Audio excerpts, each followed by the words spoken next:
عالمی اخبار کے قارئین، سامعین اور ناظرین کو آج یہ فخر حاصل ہو رہا ہے کہ اردو ادب کا ایک مستند نام ڈاکٹر صفی حسن، جو ان دنوں برطانیہ کے شہر برمنگھم میں مقیم ہیں، آج ہمارے مہمان ہیں۔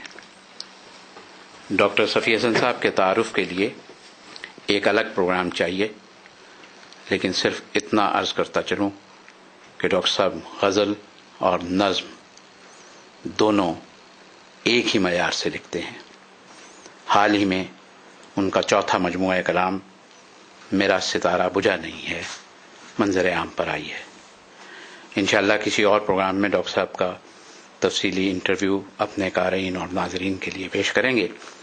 اس وقت ہم ممنون ہیں اپنے ادارے کی طرف سے ان کے، اور درخواست کرتے ہیں کہ آج کی نشست میں پہلے حصے میں اپنی پسند کی 2 غزلیں اور پھر دوسرے حصے میں اپنی پسند کی 2 نظمیں آپ تک پہنچائیں۔ ڈاکٹر صفی حسن صاحب۔ شکریہ۔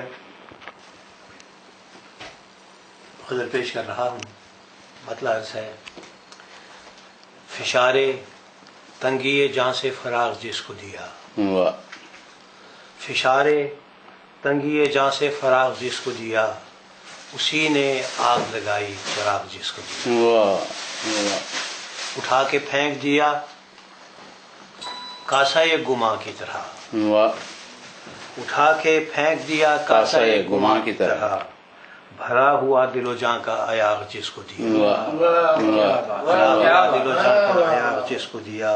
اور شعر دیکھیں، نہ جانے کیوں وہی محبوس بے یقینی ہے، نہ جانے کیوں وہی محبوس بے یقینی ہے کہ دینے والے نے روشن دماغ جس کو دیا، نہ جانے کیوں وہی محبوس بے یقینی ہے کہ دینے والے نے روشن دماغ جس کو دیا۔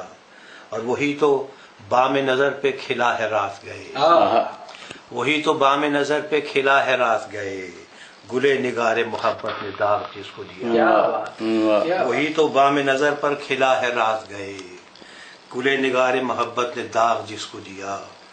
اور بدل چکی ہے زمانے کی اب روش کتنی، بدل چکی ہے زمانے کی اب روش کتنی کہ وہ بھی خار اگائے گا باغ جس کو دیا، وہ بھی خار اگائے گا باغ جس کو دیا۔ نقب اسی نے لگائی ہے میرے گھر میں صفی، کیا کہنا، نقب اسی نے لگائی ہے میرے گھر میں صفی، خزینہ زر و جاں کا سراغ جس کو دیا، خزینہ زر جاں کا، خزینہ زر جاں کا سراغ جس کو دیا، فشار تنگی جاں سے فراغ جس کو دیا، اسی نے آگ لگائی چراغ جس کو دیا۔ کیا کہنا، کیا کہنے۔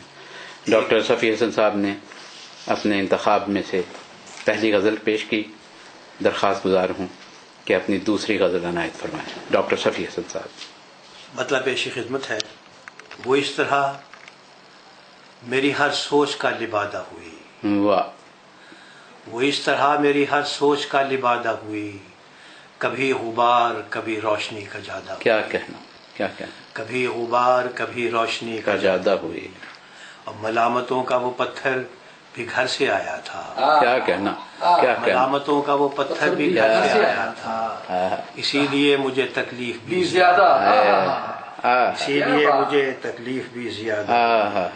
وہی جو کہنے کو مبہم سی ایک پہیلی تھی، وہی جو کہنے کو مبہم سی ایک پہیلی تھی، کھلی وہ مجھ پہ کچھ ایسی کہ حرف سادہ، کھلی وہ مجھ پہ کچھ ایسی کہ حرف سادہ ہوئی۔ بس یہ دیکھیں، ایک آئینے میں تھی کتنی شباہتیں اس کی، کیا کہنا، ایک آئینے میں تھیں کتنی شباہتیں اس کی، کسی کی ہیر بنی وہ کسی کی رادھا، کسی کی ہیر بنی وہ کسی کی رادھا ہوئی۔ وہ شاہکار ہے تاریخ کے حوالوں میں، وہ شاہکار ہے تاریخ کے حوالوں سے کہ جس سفر کی بھی تکمیل باپیادہ ہوئی، جس سفر کی بھی تکمیل باپیادہ ہوئی۔ میں اعتراف حقیقت سے کب گریزاں ہوں، میں اعتراف حقیقت سے کب گریزاں ہوں کہ جو خطا بھی ہوئی مجھ سے بے ارادہ ہوئی، کہ جو خطا بھی ہوئی مجھ سے بے ارادہ ہوئی۔ لگتا ہے وہ جس کے شوق میں آنکھیں تھی فرش راہ میری، واہ وہ جس کے شوق میں آنکھیں تھی فرش راہ میری، وہی نماز محبت میری فرادہ ہوئی، کیا نماز محبت میری، وہ جس کے شوق میں آنکھیں تھی فرش راہ میری، وہی نماز محبت میری فرادہ ہوئی، وہ اس طرح میری ہر سوچ کا لبادہ ہوئی، کبھی غبار کبھی روشنی کا جادہ ہوئی۔ کیا کہنے سامعین، ناظرین اور قارئین کرام، ہم ممنون احسان ہیں برمنگھم میں مقیم ڈاکٹر صفی حسن صاحب کے کہ انہوں نے آج عالمی اخبار کے اس ادبی حصے کے لیے اپنی 2 غزلیں عنایت فرمائیں۔ نہایت ممنون احسان ہیں۔